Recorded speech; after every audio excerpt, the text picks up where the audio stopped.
3 secrets pour comprendre mon évitant. Tu sais, comprendre un évitant, ce n'est pas juste un défi, c'est un vrai voyage émotionnel. Parce qu'ils sont mystérieux, insaisissables, parfois froids, et souvent on pense qu'ils ne veulent pas aimer. Alors qu'en réalité, c'est tout l'inverse. Ils veulent aimer, ils ne savent pas comment le montrer cet amour. C'est pourquoi je vais te donner dans cette vidéo 3 secrets pour vraiment comprendre ton évitant et surtout commencer à bien bâtir cette relation avec plus de clarté. Le premier secret, c'est que l'évitant fuit l'intimité et non pas l'amour. Souvent, tu as l'impression qu'il se désintéresse, qu'il se retire juste au moment où les choses deviennent profondes, deviennent sérieuses entre vous deux.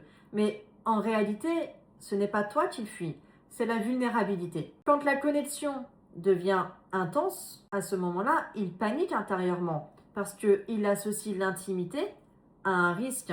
Alors il crée de la distance, il s'éloigne, il se ferme. Comprendre ça change tout parce que ce n'est pas un manque d'amour, c'est un réflexe de protection. Deuxième secret, les actions parlent plus que les mots chez un évitant. Les évitants ne disent pas toujours ce qu'ils ressentent. Ils ne disent pas je t'aime et encore moins tu me manques. Ce serait trop facile.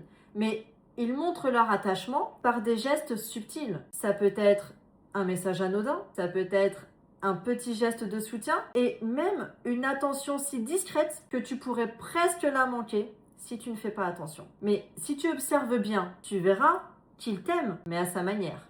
Et comprendre son langage non verbal te permet de décoder son cœur sans pression. Le troisième secret, la patience est une force et non pas une faiblesse avec un évitant. Avec un évitant, tout va plus lentement. La peur de se perdre ou de perdre le contrôle leur fait tester le lien et donc ça les fait reculer pour mieux revenir.